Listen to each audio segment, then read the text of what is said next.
Hi guys, it's Tara, and I am super excited to be guest designing for My Favorite Things today. And I'm going to be creating a fabulous flat shaker card for you guys. And I am going to be using a ton of amazing products from the brand new January release. So I am going to start with a piece of this absolutely phenomenal must-have in your collection black and white stripes paper. You guys, this paper is this not the best thing on the planet? Like, I'm absolutely in love with it. So I am starting with one of these vertical striped pieces of paper here, which I'm pretty sure I'm going to be putting on just about every project between now and the end of time because it's fabulous. And I am going to be doing a lot of die cutting to get started here because I'm doing something super out of my comfort zone, and I'm creating a card that has very little stamping and lots of die cut elements, which I think is so much fun. It's always fun to kind of get out of your comfort zone. So when I saw the amazing January release and I saw that full of heart cover plate that I'm using right here, I was like, OMG, I have to use this on a card. And of course, the first thing that came to mind was a shaker card, but I ended up doing it not in the way that I originally wanted, which was to make this the front of my shaker card. I instead did a totally different trick. But I still had to use this cover plate because I'll be honest with you guys, I don't actually own a ton of cover plates. They just, they're a little bit more on the spendy side, so I tend to skip over those. I don't know if that's going to be the case anymore after using this one, you guys. This is so much fun, and there's so many options to do with it. So now that I've cut the full of heart cover plate, I'm going to use one of these amazing linked chain oval dies. So I am going to cut right through both the white and the black and white pattern paper. So I ran that through my Big Shot just a couple of times there. And then I'm going to cut this out a few more times from some additional cardstock. So I cut it out of some plain black, the black licorice cardstock, and then I'm also going to cut it out of some Nina Solar White. So the plain black, I'm going to be actually using the chain link oval. And then the white one that I'm going to do here, I'm going to be using the inside pieces because I'm going to be doing a little bit of a, oh my gosh, my brain, you guys, it's seriously like 6 in the morning right now, which is amazing, but way like below my, before I tend to wake up. So I'm going to be doing some like die cut inlay work. So I'm going to be needing those little inside pieces out of the second link chain oval that I cut out. So now I'm going to use some heat resistant acetate because I'm going to be doing some heat embossing on top of this acetate. Absolutely love this acetate, nice and thick. And then I'm going to be taking this 100% Lovable stamp set. I am obsessed with these giant handwritten sentiments, you guys. They are so gorgeous. And I'm going to use the inside of that linked oval die there to know exactly where I need to stamp my sentiment on this piece of acetate. So you can see that the sentiment that I chose, the you and me, fits perfectly inside that oval, which is fabulous. That's what I want it to do because it's going to be the front and center design of my shaker card here. So I am going to be using some white superfine detail embossing powder, but I wanted to first use my anti-static tool and anti-static the heck out of this acetate, you guys, because acetate is staticky, right? And you're going to get little embossing powder pieces all over the place if you don't use one of those tools. But you can see once I flick it off there, because I used that tool, this embossed beautifully, you guys. And now I'm going to pop up my heat tool, and I heated that up off camera really, really hot before I brought it to my acetate because you don't want it on the acetate very long. Even though it's heat resistant acetate, it's still going to warp a little bit with the heat.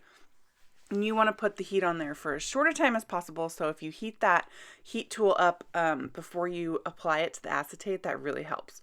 So now since I have my little mini Misty out and I'm stamping, I figured I'd get the rest of my stamping taken care of. So this is the one of the other sentiment sets that came from the release. This is from the heart, and it has all these amazing little small lovey-dovey fabulous sentiments. So I decided to take the one that says today, tomorrow, and forever and white emboss that on some black cardstock. You guys, this was a super fun project because I busted out a bunch of scraps of cardstock, which is awesome because it's always nice to use up those scraps. So I got to use some black scraps and some white scraps, which is always super fun. Here's where I realized that I don't know what the heck I did to my card base, but it is not the same size as the A2 cover plate and die that I used, so that's fine. We're going to trim it later. Crafting's all about discovering those mistakes and working around them, right? Because it's not supposed to be perfect. It's supposed to be perfectly you. That's my philosophy. So I will fix that later and you'll see how I do that. So now I'm going to be preparing the background that you're going to see through the open shaker window. So I'm just using a couple colors of distress ink here. I've got some picked raspberry that I started with at the bottom, and then I'm bringing in some sponge sugar at the top just to create a nice ombre look behind that window. I'm just bringing over my little, I don't know what to call that yet, my background, my cover up, I don't know. The rest of my card, I guess we'll say, I'm bringing that over on occasion just to make sure that we've got the right space being covered in here. And then I decided as I was going along that I wanted that bottom to be an even deeper shade of pink. I wasn't getting quite as deep as I wanted with that picked raspberry. So I busted out my festive berries. And when you put that reddish tone over the picked raspberry, you get this gorgeous, deep, luscious pink. So I thought that was gorgeous. So then I used my pencil to very lightly mark some of the edges of where that oval was going to be, because now I'm going to fill my shaker, you guys. So the point of this card is it's a completely flat shaker so that you can pop this through the mail without any trouble. So I'm going to fill it only with glitter and some of these super flat tiny heart sequins that have been in my stash for Lord knows how long. I love this Nouveau glitter. It's absolutely gorgeous. So one thing I like to do is share with you guys my hindsights, my hindsight's 2020, and if I only knew, and next time here's what I'll do. I will not use my ATG gun to adhere this next time. I will tell you guys the acetate was ever so slightly warped from being heat set, and the ATG adhesive was just not quite strong enough to keep the warp down. So I did have to go into a couple spots and apply some of my really strong adhesive tape there to keep that down. So next time I would just use this tape the entire time. So I'm going to go ahead and use that to put my background down. But basically the point is you want to make sure that your acetate is adhered 100% solidly around your glitter zone, right? You don't want any holes peeking out because glitter is super tiny and it's going to sink through the even tiniest holes. But as long as you cover it 100% all the way around your shaker window zone, then that glitter is going to stay in there. And because glitter is so flat, it's going to stay really super flat for the mail, you guys. So much fun to do this.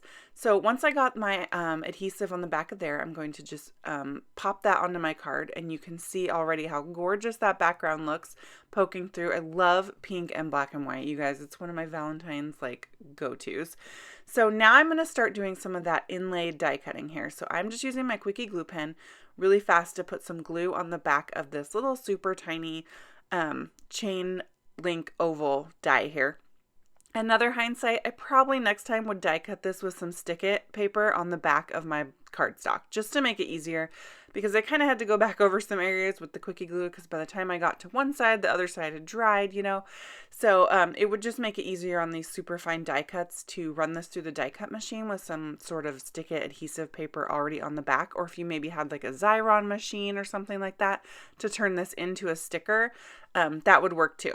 So now's where I'm getting a little cuckoo, because I actually took the time to take all these little tiny inside white pieces and glue them back inside. I used my Ranger Multimedia Matte to put just the tiniest drop of glue inside there. This is a really strong adhesive. I'm gluing at this point on top of acetate, you guys, which means it's nice and slick.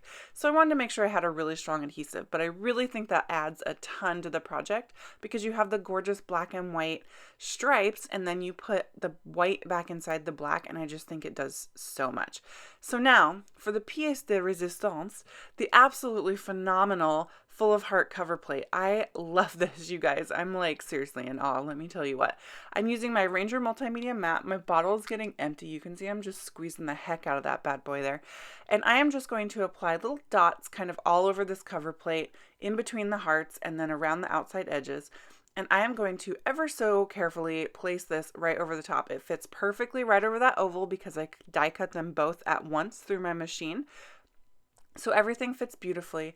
And now here I'm just going to use my paper trimmer to make sure that my card is the right size, because like I said, who knows what the heck happened when I cut my card base down, because I don't know. It's simple things like that that always seem to get bungled up. I don't know what my deal is.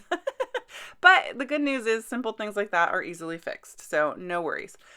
So I cut that additional sentiment that I stamped from that Full of Heart set down to a super thin little strip, and I'm just going to pop this up. So this is the only popped up element on my card, you guys. Otherwise, this card is completely flat. So I stuck that right over the top of that gorgeous, gorgeous you plus me sentiment there. And I added just a few black sequins to finish it off. And you can see how flat that is and how shiny and sparkly and super fun. So this is a really great, easy technique that you could use to send cards through the mail extremely quickly. So thank you guys so much for joining me, and I'll catch you next time. Bye.